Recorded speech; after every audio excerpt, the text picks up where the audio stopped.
If you work at your desk and you make money there, its position is especially important in Feng Shui. So here are some examples of how best to place your desk in different types of rooms. So, in Feng Shui, where you place your desk will affect the way amount of money you make and the prosperity. But remember, this is not magic. It's not like if you put a desk, suddenly you will make a lot of money. The main thing is that when you place a desk nicely, you will perform better. And when you perform better, all the money will start flowing into your life. Right, remember that. It's not magic. So, how is the best place to put your desk so that you perform better? Now, the first main important rule is that never sit in a way that you will feel vulnerable. This is known as the command position. So never ever sit with your back towards the door, because you never know if someone's going to pounce on you or attack you from behind, or your kids are going to come into your meeting screen, or your dog is going to come in, or your cat is going to jump on you. So never sit with your desk against, your seat against the door like this. This is very bad. Now there's 3 more options over here, 1, 2, and 3. I'll just go through this so you can understand what's bad and what's not bad.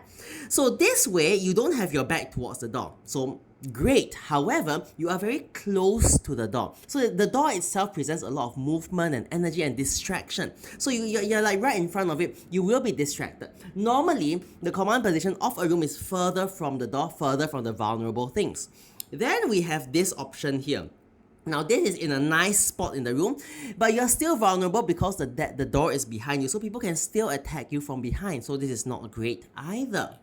Then we have this option. Yes, you can see the door. It seems to check the box and make you not vulnerable, but now the window is behind you. And when the window is behind you, other things can attack you, like monkeys or birds can fly in. I don't know, things will climb in through the window and attack you from behind. Snipers, very famous. Okay, so this is also bad, and also mainly in a safe new world that we live in, this is going to make us fear of. It will make us have this feeling of missing out on the view outside. And don't forget, the view and the door is where the wealth comes in. This is where the wealth enters your life. So it needs to be within sight of you. So how? The best way to put your desk would be like this. So this is known as a command position, where you just one time command, where you sit here, you can see the door, you can see the window, and you have a nice support behind you, which you can add as a bonus. Put some nice bookshelves behind you. This will kind of give you support, study support or knowledge. When you're working, you know that all the things that you need is right behind you. Now, what if the room is smaller? This still works, but what if it becomes weird? Let's say you want to put your desk in the command position, but you're kind of there's a space in front and there's a space behind, and you're awkwardly in the middle of the room. This is not good. For example, when it was like this, you could put a nice couch or something, feel like a big CEO, rich, expensive CEO, right? But now you can't, because your desk is just in the middle of nowhere. So, in this situation, it also depends on what else you want in this room. For example, if this is going to be a bedroom as well, then your desk would have to be here. You can't do the opposite because, you can, but now the bed is in a very, very bad spot.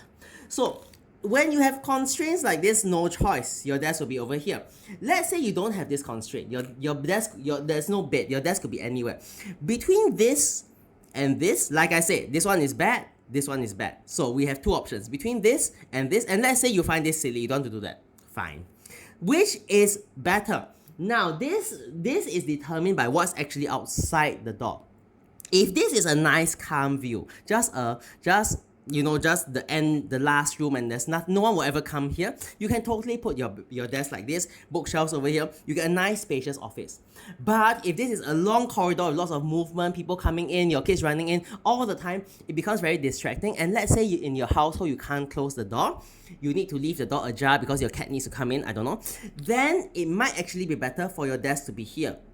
In this situation, actually, the room being smaller kind of helps, because the door is not so much behind you, but more towards an angle, a bit more to your side. So this is kind of acceptable. What you could do, you could put a nice bookshelf, a little kind of lamp or something to kind of distract the people coming into the room to look at this and not you, so you feel a bit safer. Now, what if the room is even smaller? Like this. Once again, never ever do that. I mean, these people would be tempted to do this because of the room size, but it's much better to squeeze yourself like this or like that the other way. Now, which one is better? Like this or like this? It seems like there's no difference, but there is. When a room is so small, it presents us with a new problem. Now it's difficult to actually get into the room. There's obstacles. When you come into the room, you have to make a little detour, turn in, you hit the corner of the table. So in this situation, it's actually not good. It's better to put your desk like this so you have a direct entry from the door to your desk, and it makes it more attractive for you to come to work, which essentially brings in that cash. So in this situation, this would be the best space, and I would make the desk really big and generous so that although the room is small, but you have lots of surface area, which gives you this impression of space and a generous feeling, right? So now you know!